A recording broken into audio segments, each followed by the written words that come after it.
911 emergency. My dad's having a seizure. Okay, Sudie, where are you? I'm in Oceano. How old are you? I'm 9. You're 9? Yes. And is he still having a seizure? Yes. When I first answered the phone and realized it was a child on the phone, I think instinctively I just answered with a more sympathetic voice. I don't think it was something I thought about. It was more of an unconscious reaction to the situation. Just to be there for her because she needed somebody. Are you home by yourself? Yes. Okay, we've got some help on the way, okay? Yeah, how long will it be? They're coming right there from Oceano, so it shouldn't be very long. Okay. Do you want to stay on the phone with me? Yeah. Okay, I'll stay on the phone. He is shaking a lot. Okay. And his arm is up and he's going, like, he's really shaking and his head is moving and his mouth is shaking. Okay. I thought I heard my dad yawning, but he wasn't really yawning, he was having a seizure. I realized I had to call 911 when I saw him shaking.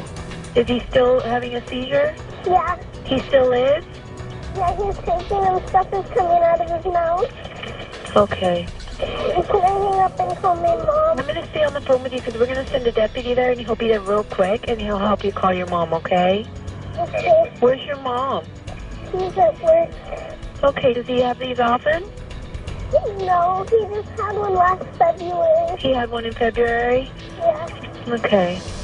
I kind of already knew what it was because he's had a seizure before. He was shaking like kind of really fast and he would make noises.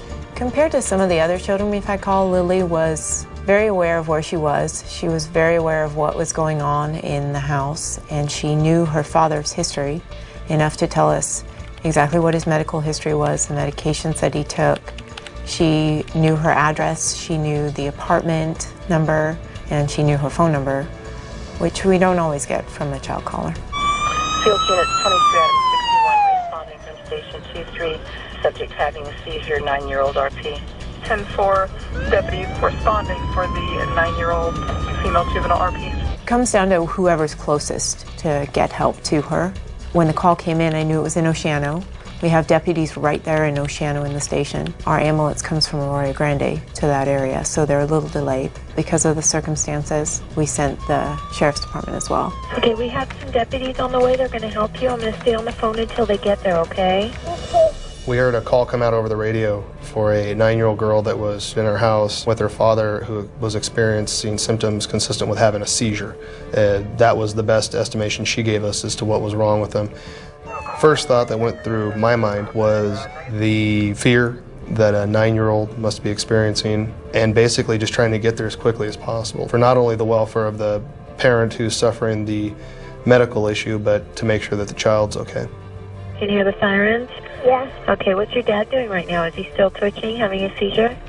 Yeah. He went to the side of the house where there was a side door and started knocking, and we could hear crying from inside the house. We were told by our dispatch that they were still on the phone with Lily and that they were going to be instructing her to come to the door and let us in. They're here.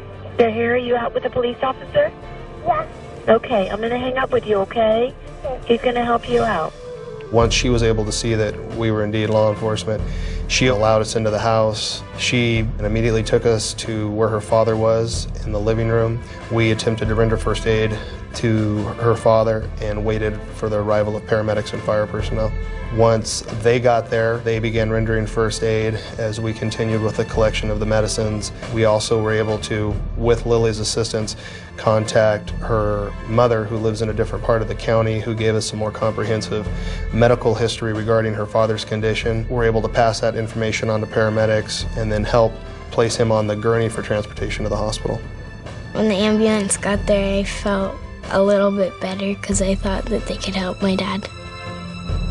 It was scary because I was worried that he might die.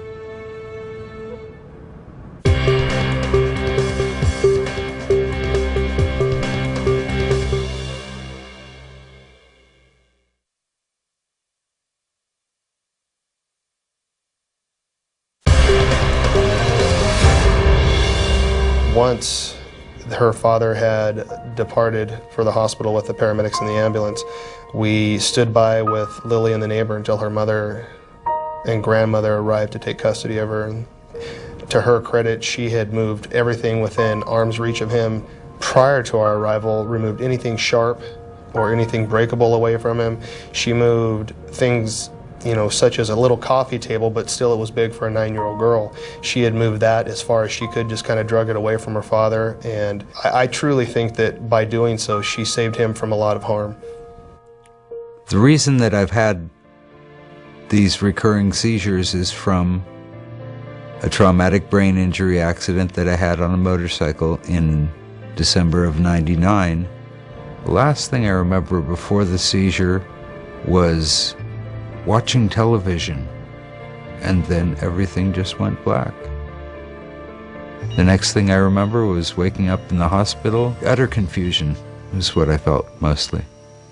When I saw him, I was excited because I could talk to him and he was awake. Lily's mother has trained Lily really well with what to do in the case of my having a seizure. Lily has really grasped it, and I'm pretty much blown away at how well she kept it together through this seizure. I would say that Lily's reaction to this entire situation was nothing less than remarkable. She truly, I believe, saved her father's life. Whether or not she may ever really realize the significance of what she did, I don't know.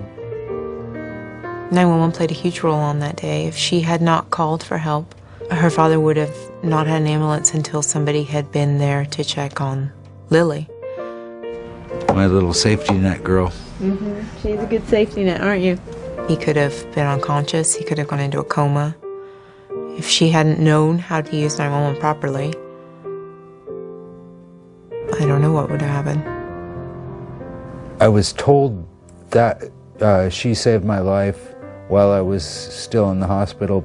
I feel blessed to have a daughter such as Lily, and I think she's just a really special person.